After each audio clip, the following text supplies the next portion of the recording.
Hamas کے جانبازوں کی مقبوضہ بیت المقدس کی جانب پیش قدمی، اسرائیل کے جنوبی علاقوں میں آپریشن طوفان الاقصی شدت اختیار کر گیا۔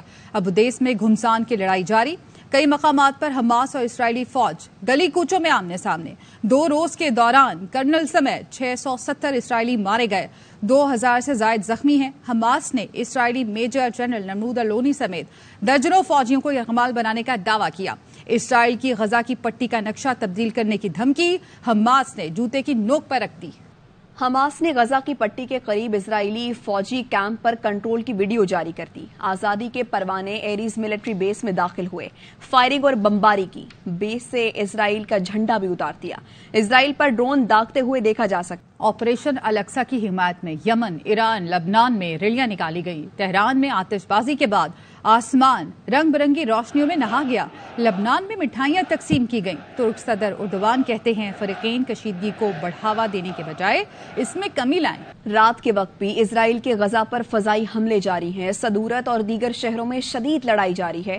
اسرائیل کی وحشیانہ بمباری اور حملوں میں 370 فلسطینی شہید ہو چکے ہیں، جن میں خواتین اور 25 بچے بھی شامل ہیں۔ زخمیوں کی تعداد 2000 سے زائد ہو چکی ہے۔ اسرائیلی فوج نے رہائشی علاقوں میں گھس کر درجنوں فلسطینیوں کو گرفتار بھی کر لیا ہے۔ غزہ کو بجلی، پانی اور اشیاء خورنوش کی فراہمی بند کر دی گئی ہے۔ پاکستان کا اسرائیلی قابض افواج سے فلسطینیوں پر مظالم فوری بند کرنے کا مطالبہ۔ نگراں وزیر خارجہ جلیل عباس جیلانی کا کہنا ہے فلسطینیوں کے ساتھ یکجہتی کے طور پر کھڑے ہیں۔ مشرق وسطی میں بڑھتی کشیدگی اور معصوم فلسطینیوں کی جانوں کے ضیاع پر گہری تشویش ہے۔ عالمی برادری مشرق وسطی میں دیر پا امن کے لیے فوری مداخلت کرے۔ 1967 سے پہلے کی سرحدوں کی بنیاد پر خود مختار ریاست فلسطین کا قیام ضروری ہے۔ مغربی دنیا نے ایک بار پھر اسرائیلی مظالم پر آنکھیں بند کر لی ہیں۔ امریکی صدر نے پریس کانفرنس میں حماس کی مذمت کی اور اسرائیل کے لیے ہر ممکن تعاون کا اعلان کیا۔ فرانس نے حماس کے آپریشن طوفان الاقصی کی مذمت اور اسرائیل کے ساتھ اظہار یکجہتی کر دیا۔ برطانوی وزیر اعظم رشی سوناک نے ٹویٹ کیا، اسرائیل کو اپنے دفاع کا بھرپور حق حاصل ہے۔ اسپین کی وزارت خارجہ نے ٹویٹ میں حماس کے حملوں کی مذمت کی، خطے میں سیکورٹی اور استحکام کے لیے تعاون کا یقین دلایا۔ یوکرین نے بھی حماس کے خلاف اسرائیل کے حملوں کی حمایت کر دی۔ جرمنی کے وزیر خارجہ نے لکھا، اسرائیل کو حماس کے حملوں کا جواب دینا چاہیے۔ اٹلی نے حمایت میں پرائم منسٹر آفس پر اسرائیلی پرچم روشن کیا۔ بھارتی وزیر اعظم نریندر مودی نے بھی اسرائیل کی حمایت میں ٹویٹ کیا کہ مشکل وقت میں اسرائیل کے ساتھ کھڑے ہیں۔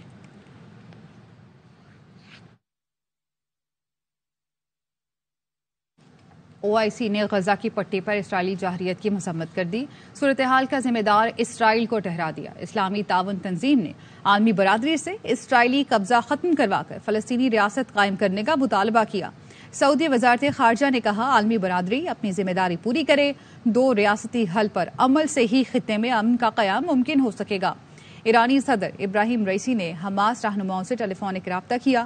چینی وزارت خارجہ نے فریقین سے صبر و تحمل کا مظاہرہ کرنے اور جنگ بندی کی اپیل کی۔ روس نے مذاکرات سے مسئلے کا پرامن حل تلاش کرنے پر زور دیا۔ واپس آئیں گے ایک بریک کے بعد، ہمارے ساتھ رہیے۔ Welcome back. آج جب پاکستان بھکاری بن گیا تو نواز شریف کیوں یاد آتا ہے؟ بجلی، گیس اور پیٹرول مہنگا ہو گیا تو نواز شریف کیوں یاد آتا ہے؟ مریم نواز کے لاہور جلسے سے خطاب میں سوال، کہا 2017 میں نواز شریف کو وزارت عظمیٰ سے نہ نکالا جاتا تو کیا آج اتنی مہنگائی ہوتی؟ نواز شریف کے بغیر ہمارا ملک اور عوام رل گئے ہیں۔ شیر کو مٹانے کے لیے کئی آئے، کئی گئے، مگر شیر وہیں کھڑا رہا۔ آج جب پاکستان بھکاری بن گیا تو ہمیں نواز شریف کیوں یاد آتا ہے؟ آج جب مہنگائی ہے تو آپ کو نواز شریف کیوں یاد آتا ہے؟ آج جب ڈیزل، بجلی، پیٹرول مہنگا ہے تو نواز شریف کیوں یاد آتا ہے؟ آج کیوں نواز شریف کا راستہ دیکھ رہے ہو؟ نواز شریف ہمیشہ ملک کو ٹھیک کر کے دکھاتا ہے۔ نواز شریف آئے گا پھر کر کے دکھا دے گا، کیونکہ وہ اس مٹی کا بیٹا ہے، سے امپورٹ ہو کر نہیں آیا۔ نواز شریف کے دور میں مہنگائی 2% تھی، اب پتہ نہیں کتنے فیصد ہے، روز اوپر جاتی ہے۔ اگر سازش کے ذریعے نواز شریف کو 2017 میں نہ نکالا جاتا تو کیا آج پاکستان کا یہ حال ہوگا؟ شیر کو مٹانے والے کئی آئے کئی چلے گئے، شیر وہی کھڑا ہے۔ نواز شریف کے بغیر آپ کا ملک پاکستان رل گیا ہے۔ نگراں وزیر اطلاعات بلوچستان جان اچکزئی نے ANP کے سربراہ ایمل ولی خان کے بیان کی مذمت کر دی. کہا اردو بولنے والوں کو تارکین وطن سے ملانا غلط ہے. کراچی کے اردو بولنے والے پاکستان کی شہرگ ہیں.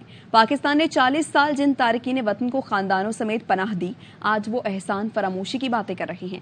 غیر قانونی غیر ملکی امن کے لیے خطرہ ہیں، انہیں ہر صورت واپس جانا ہوگا. پاکستان نے 40 سال تک افغان اور غیر ملکی تارکین وطن کا بوجھ اٹھایا ہے. جن لوگوں کو اہل خانہ سمیت پناہ دی، احسان فراموشی کا مظاہرہ کرتے ہوئے بے تکی باتیں کرتے ہیں. قانون رہائشی غیر ملکی باشندے پاکستان کے امن اور ترقی کے لیے مسئلہ ہیں. ریاست پاکستان اپنے فیصلوں پر عمل درآمد کرانا جانتی ہے. ANP کے سربراہ کے اس بیان کی مذمت کرتا ہوں. کراچی کے اردو اسپیکنگ پاکستان کی شہرگ ہیں، ان کو تارکین وطن سے ملانا قابل مذمت ہے. کسی بھی فورس کو یہ اجازت نہیں دیں گے کہ پاکستان کے اندر ایتھنک بنیادوں پہ نفرت پھیلائی جائے. ہم ہجرت کے وقت ہیروئن کلاشنکوف مذہبی دہشت گردی ساتھ نہیں لائے تھے. ہم نے مسجدیں بنائی، مسجدوں میں دھماکے نہیں کیے. MQM پاکستان کے کنوینر ڈاکٹر خالد مقبول صدیقی کہتے ہیں ہم ہندوستان توڑ کر پاکستان آئے تھے.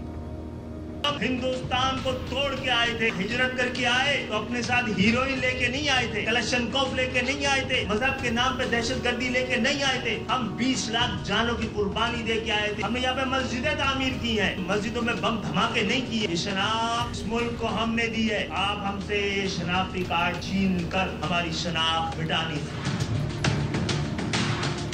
بنگالی بھائی یا بنگلہ دیشی بھائی نہیں، ان کی شناخت پاکستان ہے. بھائیوں کے علاوہ بھی جو دوسرے ملکوں سے آئے غیر ملکی ہیں، وہ لیگلی یہاں نہیں رہ رہے، جنہوں نے ڈالر کی ذخیرہ اندوزی کے ذریعے افغان ٹرانزٹ کے نام پر پاکستان کے استحکام کو، اس کی معیشت کو، اس کی امن عامہ کو مسئلے درپیش کیے. پاکستان کے قوانین کے تحت فیصلہ کرنا چاہیے. ہم اورنگی میں 15 اکتوبر کو کارنر میٹنگ، جو کہ صرف اور صرف اورنگی کی عوام کے لیے جلسہ عام. کراچی میں رہنے والے اردو اسپیکنگ بانیان پاکستان کی اولادیں ہیں، انہیں غیر قانونی تارکین وطن کہنا مناسب نہیں. ANP رہنما شاہد سید کا بیان. کہا تمام غیر قانونی تارکین وطن کو اپنے ملک جانا چاہیے. افغان مہاجرین وطن واپس جا کر افغانستان کی معیشت کو بہتر کرنے میں حصہ ڈالیں. جن لوگوں کو اپنے ملک میں جان کا خطرہ ہے انہیں سیاسی پناہ دی جائے. خبریں اور بھی ہیں لیکن یہاں وقت ہوا ہے ایک بریک کا. Welcome back. بھارت نے اپنے پہلے ورلڈ کپ میچ میں آسٹریلیا کو 6 وکٹوں سے شکست دے دی. بھارت نے 200 رنز کا ہدف 4 وکٹوں پر حاصل کر لیا. 2 رنز پر 3 وکٹیں گرنے کے بعد وراٹ کوہلی اور KL راہل کی شاندار بیٹنگ 165 رنز کی شراکت بنائی. کوہلی نے 85، راہل نے ناقابل شکست 97 رن سکور کیے. اس کے ساتھ ہی نیوز بلیٹن سے فی الوقت دیکھتے رہیے ARY نیوز.